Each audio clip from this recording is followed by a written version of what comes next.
Can you tell us what was found here and what happened here? Well, right now we found what appears to be human remains.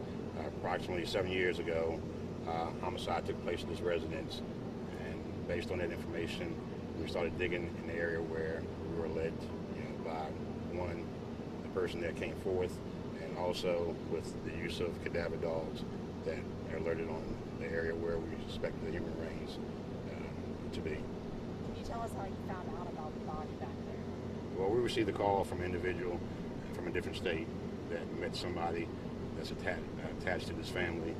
And he gave us a call, and from that, I made contact with the individual.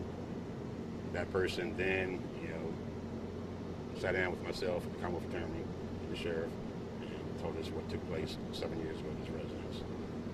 Where exactly was the body buried back here? How far from the house, or where exactly? If you look right there where those center blocks are, probably about 15 feet. So it would be the back right corner of the property line. Not in the cornfields, but... No, just on this side of the cornfields.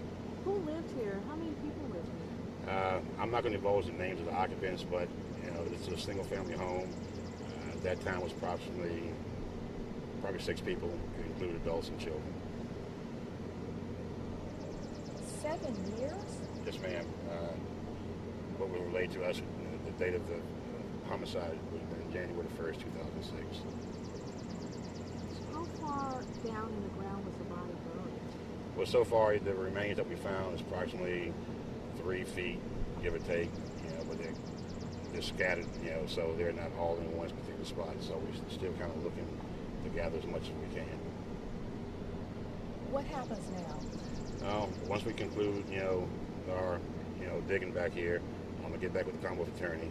At that point, the evidence will go to the state lab, to the medical examiner's office, and then my next step, with the assistance with the state police and my assistant, which will be the deputy back, we'll probably go to the location where the individual, the suspect, is being housed. Who is the victim? That we don't want to disclose until we get a positive ID through DNA, but we have a good idea. We know who it is. Do you have a suspect? Yes, ma'am, we do. Who was that? That I'm not going to disclose also, ma'am. Again, if I disclose that, it will be kind of tied to, people that came forth with information. I don't want to do that at this point. Are they in custody? Yes. So he's in custody, so on unrelated, crime. So. Here in Surry or somewhere else? Somewhere else.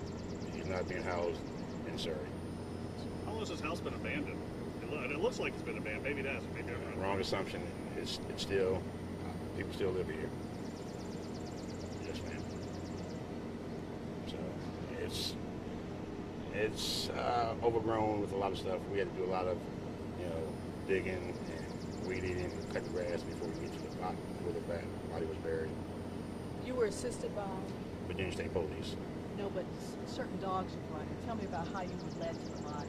Well, we had a general idea, and Dogs East, which is an organization that has cadaver dogs, we call them info assistants, and the dogs that they brought in were very instrumental confirming what we already suspected. So, how was the person killed?